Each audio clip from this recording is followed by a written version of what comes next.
They do generic walkarounds. They go on generic demonstration rides. They don't speak to what's important to the customer. They don't speak to what's important to the customer. Now, do you need to be a good talker to be a good car salesperson? Not necessarily. Not necessarily is exactly right. You need to be a great listener. And to be a good listener, you have to know really good questions to ask. Okay?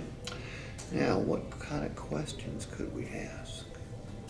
Well, I don't know. I've put like 50 of them in that booklet for you. Okay? We would never ask the customer all the questions I put in there, but there's certain questions you're going to want to ask every single time. Here's a good one. Asani, describe a week in your car's life. Mainly just work, grocery store when I need to. Okay, and how far is work away? Like 15, 20 minutes. Okay, so you live pretty close. Good. Commute's not that bad. Okay, good, good. So how many miles a year are you putting on these vehicles? Around like 10. 10, okay. 10 So to you're 12 so, maybe. so you drive less than normal. Yeah. Okay, good, good.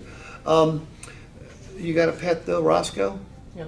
Okay, where's Roscoe ride? Front seat, back seat, all over. You like to ride in the front with me. He likes to ride in front. Or he jumps in the back, whichever one. Okay, Roscoe pretty much does what he wants in the car. It's his car. Yeah, my dog does the same thing. Yeah. Are we building rapport here? Yeah. Yes, we are. You love your animal. Look, I like dogs better than most people. Okay? Don't worry, I'll show you a picture. It's on my phone. It's got 17 different types of dog in her. I was about to ask you what kind of dog you She's had. a super mutt. Super mutt. She's got everything from all 5 different types of bulldog to chihuahua. And she weighs 75. Oh, So wow. must have been a big chihuahua. A big ass chihuahua. Exactly. All right, so we do a good meet and greet. We ask the right questions. How do we decide? How do we figure out affordability?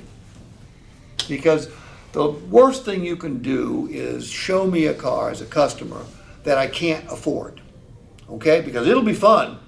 I mean, you'll have a good time showing it off. I'll have a good time looking at it. I'll have a good time driving it. But if I can't afford it, what good is it done me? And you're not going to want anything that is in their price range. You know, well, they'll buy something in their price range, but it's going to be somewhere else. They're going to go somewhere else. You just qualified them. They're going to go to the next Nissan store, and you won't even get a thank you note. Okay? So how do we figure out their budget? Questions? I don't know. Yeah, it's going to require questions, no doubt about that.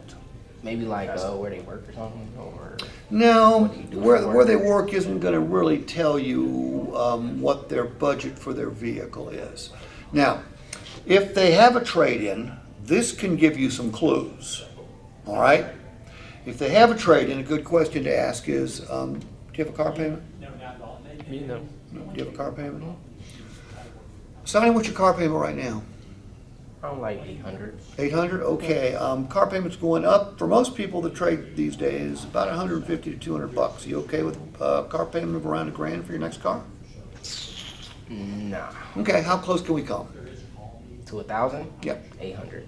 Okay. So you're at 800 now. You want to stay at 800? Yes. Okay. Please recognize this. What year is your vehicle? 2025. Well, Is it? 2019. I don't know if I'm being real or not. Well, is your car payment 800? Yeah, it's like somewhere around there. But it's a 850, 2025. Okay. So you wouldn't be trading. Nah. Okay. You know, when a customer gives me their present payment, I always bump it $200 because that's what they're going up on average. And then I'll get an honest answer this way from a customer as opposed to going, hey, Johnny, where do you want your next payment to be? 500 bucks. Exactly.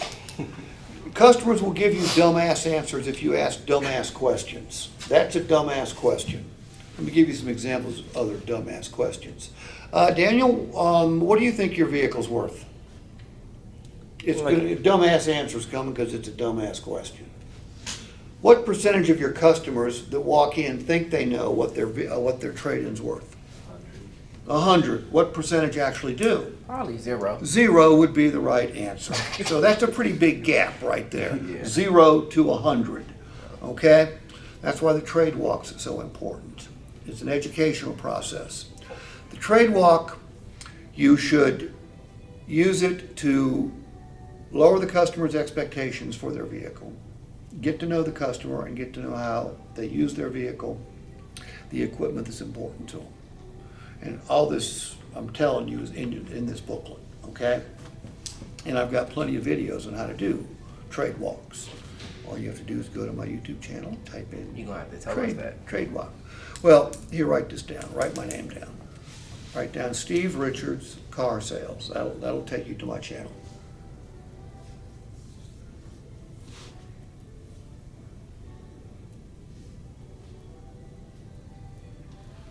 And then then when you get to the channel, just search for meet and greets, search for needs assessment. Is this one? That would be me. Yes, that would be me. Class D celebrity.